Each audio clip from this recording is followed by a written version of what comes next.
Edi Rama apo Edvin Rama? Dalin historitë të mërshme dhe të pista, ja përse mund ta kenë ndëruar emri kryeministri.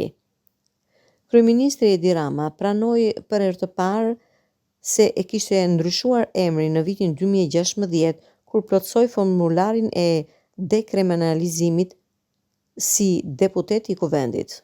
Në formular, shihej se emri i kryeministrit e kishte ndryshuar nga Edvin në Edi në vitin 2002, kohë kur mbante postin e kryetarit të Bashkisë Tiranë.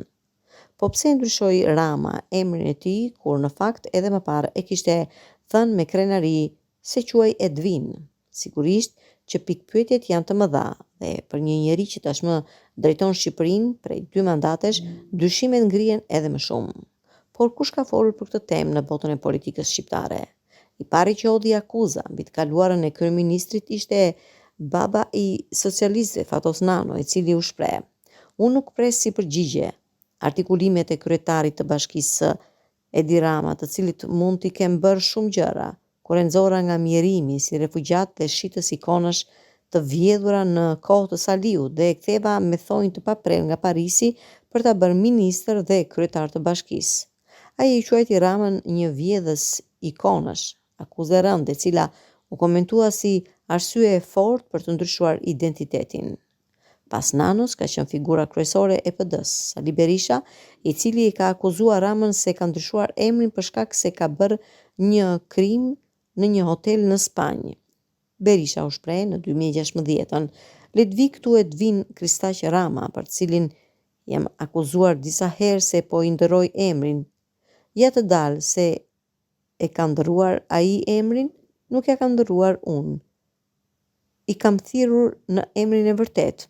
Të vi këtu të tregoj se nga Edvin u bë Edi për shkak të dosjes spanjolle, për shkak të Kadrovskit, për shkaqe të cilat ai duhet i sqaroj, sepse ai ndërri emrin në një kohë kur pikërisht janë përfolur këto që them unë, në një kohë kur mediat e kanë akuzuar për një krim të tmerrshëm në hotelet e Spanjës për Kadrovskin, e akuzonte për të shoqen Dilën të vi këtu të thotë ç'është ky ndërrim emri, tha Berisha."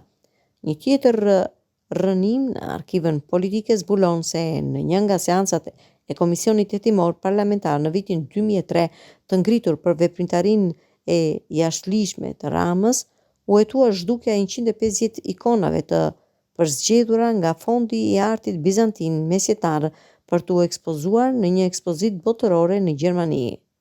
Ky komision hetimor u drejtua nga indjeri Sokol Ulldashi, konstatoi se ato ikona u zhdukën dhe nuk u kthyen më në Shqipëri.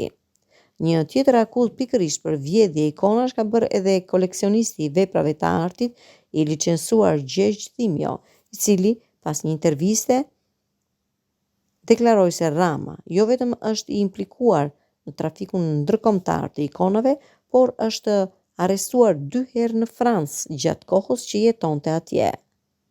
Sigurisht, të gjitha të mbetura në kuadrin e akuzës vazhdojnë të ngrihen pikpyetje. Pse e ndryshoi emrin kryeministri?